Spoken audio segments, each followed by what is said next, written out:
Hello દોસ્તો, કેમ છો? તમે મજામાં છો ને? આઈ હોપ તમે મજામાં હશો. આજે તો સવારથી લઈને આખો દિવસ કામમાં જ નીકળી ગયો છે, કેમ કે અમે કાલે જઈ રહ્યા છીએ ટ્રીપ પર 4-5 દિવસ માટે.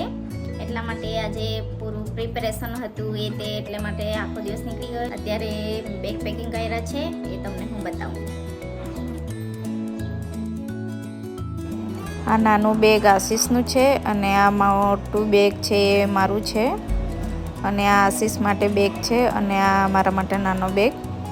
આ આશીષના બેગમાં અમે જમવાનું, નાસ્તો ને એ બધું લઈ જઈશું, અને આ નાના બેગમાં અમારા ચાર્જર, અમારા કાર્ડ, અમારું પર્સ ને એવું લઈને જઈશું અમે.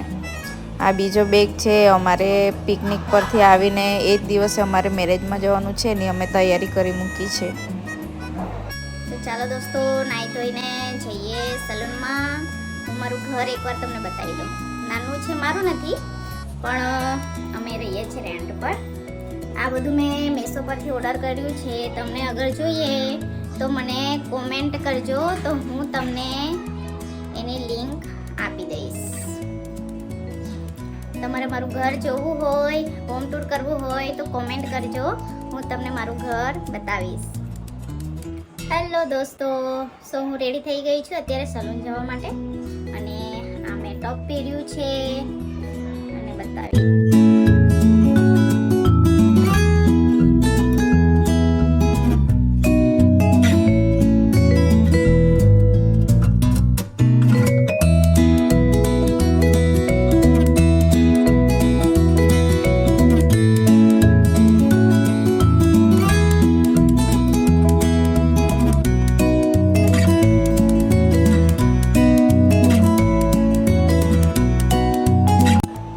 સો ગાઈસ, હું ચાલતી જ જાઉં છું, કેમ કે મને બાઇક નથી આવડતી અને અહીંથી 5 જ મિનિટનો રસ્તો છે, માટે હું ચાલતી નીકળી જાઉં છું. અને જે સલૂનવાળા ભાઈ છે એ મારા હસબન્ડના ફ્રેન્ડ છે, માટે હું મેરેજ પછી ત્યાં જ જાઉં છું. જો તમને ખબર હોય કે વાપીમાં બેસ્ટ સલૂન કયું છે તો મને કોમેન્ટ કરજો.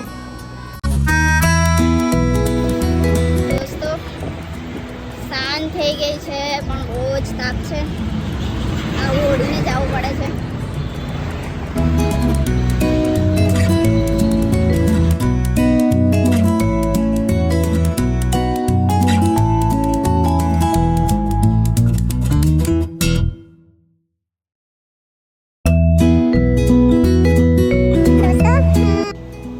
દોસ્તો, હું વાપીમાં અહીંયા સલૂનમાં આવું છું.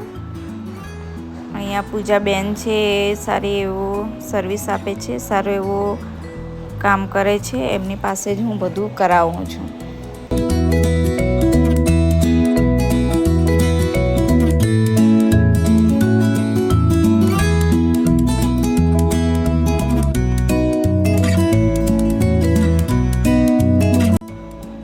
કોઈ વાત કરવા વાળું મળી જાય તો મારું તો મોઢું જ બંધ નથી થતું.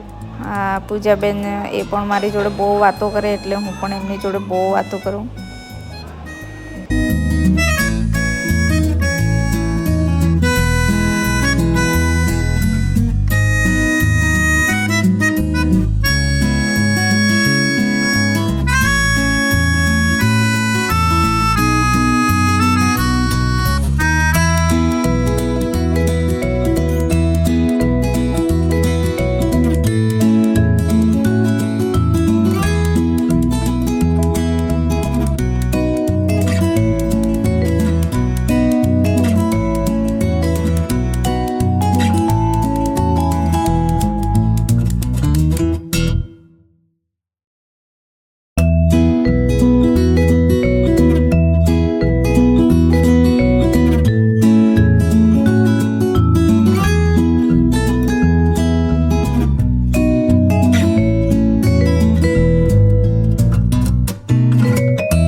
મને આશીષ લેવા આવી ગયા હતા, એટલે અમે અત્યારે જઈએ છીએ બજારમાં. અમારું થોડું ઘણું સામાન હજી લેવાનું બાકી છે લેવા માટે.